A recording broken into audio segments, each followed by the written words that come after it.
They came from every direction.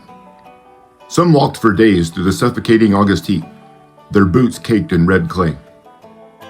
Some carried old hunting rifles.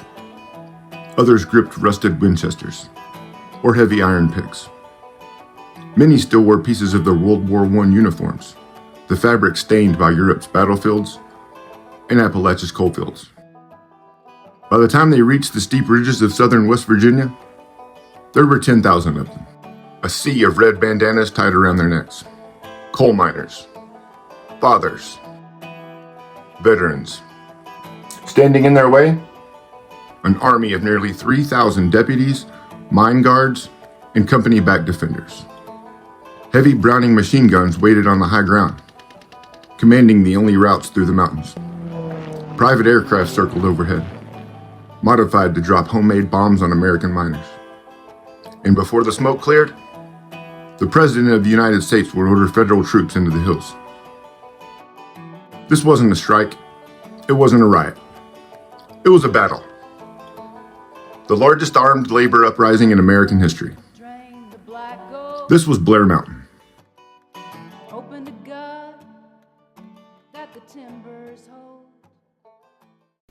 If you caught last week's episode, you're probably starting to notice a pattern. The names change, the mountains change, but the story keeps repeating. Coal companies controlling entire towns, workers demanding dignity, private detectives, violence, and ordinary people discovering that asking for a fair day's pay could make them enemies. This time, the story takes us across the border into southern West Virginia. The coal companies didn't just own the mines, they owned the towns, the homes, the stores, and often the law itself. Miners were frequently paid in company scrip instead of cash. They rented company houses, shopped at company stores, and if they spoke too loudly about unions, they could lose everything overnight. But across Appalachia, change was beginning. The United Mine Workers of America promised better wages, safer mines, and something many miners had never truly possessed: a voice. The coal operators answered with private detectives from the Baldwin Felts Detective Agency. Evictions, intimidation, violence. Then, the small town of Mattawan became the center of the struggle. Its police chief, Sid Hatfield, a member of the famous Hatfield family, stood with the miners instead of the coal companies. The confrontation that followed became known as the Battle of Mattawan. Several men were killed. For a brief moment, it looked as though the miners might finally be winning. But the coal companies weren't finished. In August of 1921, Sid Hatfield was gunned down on the courthouse steps in Welch. To thousands of miners, it wasn't just another murder. It was proof that justice no longer existed. If the law couldn't protect them, they would have to protect themselves. Within days, miners from across Appalachia began gathering, and they started marching.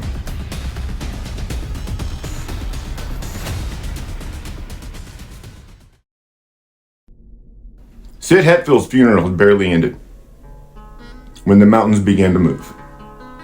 Word spread from coal camp to coal camp, across southern West Virginia, and into eastern Kentucky. The time for speeches was over.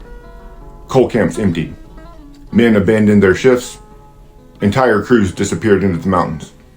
Some came by train, others walked for days. Every mile, more joined them. Many carried the rifles they brought home from the First World War. Others carried old hunting rifles, or whatever weapon they could find. Around their necks, they tied red bandanas. Reporters searching for a name began calling them the Redneck Army. By late August of 1921, nearly 10,000 miners had assembled near Marmot, West Virginia. It was like anything the nation had ever seen. Not a riot, not a strike. An organized army of workers. Their destination lay roughly 50 miles away. Blair Mountain. Waiting for them was Don Chafin, fiercely anti-union, and backed by the coal operators. Chafin had spent weeks preparing for war. Nearly 3,000 deputies, private detectives, mine guards, and volunteers dug trenches across the mountain ridges. They stockpiled ammunition, positioned heavy Browning machine guns overlooking the narrow gaps, and waited. Across the valleys, two armies watched each other waiting, neither side willing to back down. The first shot could come at any moment.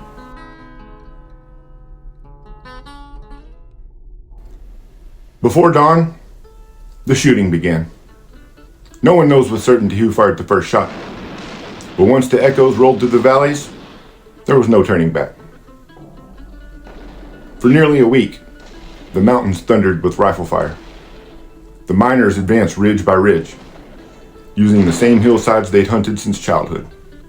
The defenders held the high ground behind trenches, rock barricades, and nests of machine guns. Bullets ripped through the trees. Branches exploded overhead. The smoke of black powder drifted through the hollows. Men fought from behind boulders, fallen timber, and creek banks.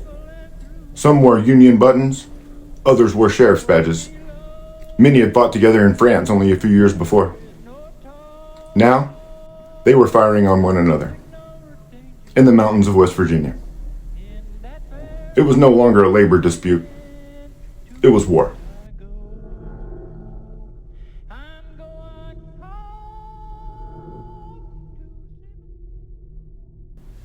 Then, the coal operators did something almost unimaginable. They took the war into the air. Private aircraft circled above Blair Mountain.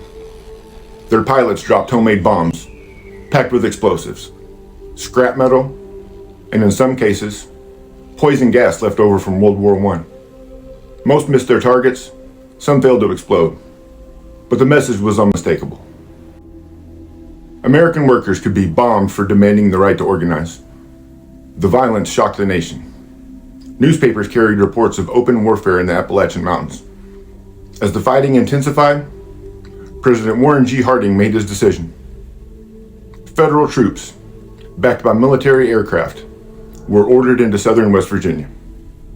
When the miners saw soldiers wearing the uniform of the United States Army, many made the hardest decision of their lives. Most lowered their weapons, not because they had surrendered to the coal companies, but because they refused to wage war against the nation they had fought to defend. Within days, the battle was over.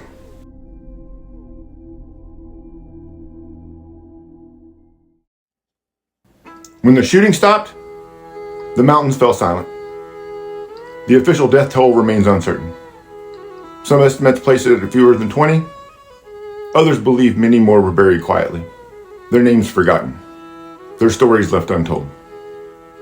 Nearly 1,000 miners were arrested.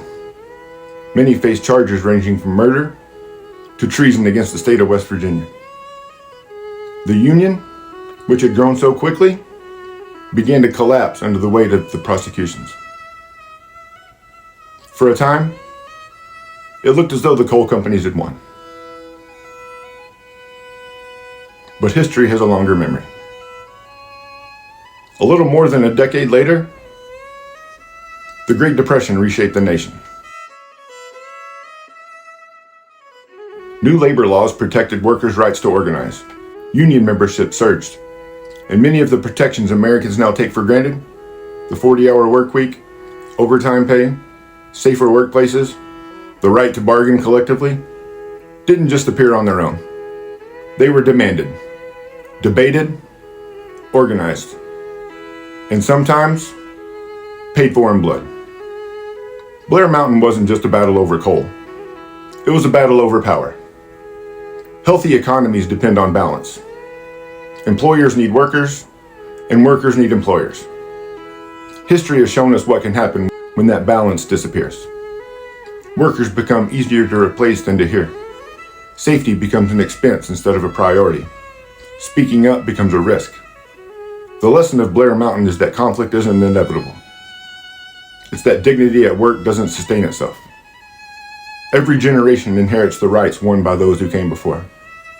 Every generation decides whether those rights are worth protecting. Today, the forests have reclaimed the trenches. The machine guns are gone. The smoke has long since drifted away.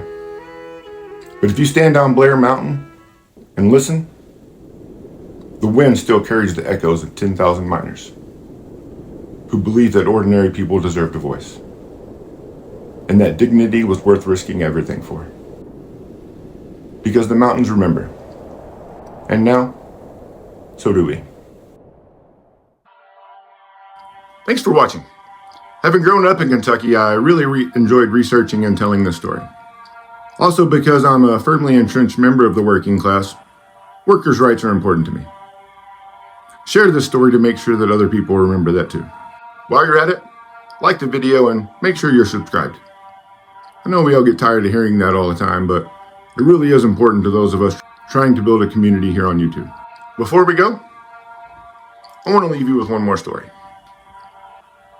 A story that sounds too unbelievable to be true. A story about decorated war heroes, Wall Street financiers, and an alleged plan to overthrow the President of the United States. Next time, we'll ask a simple question. Could it really have happened?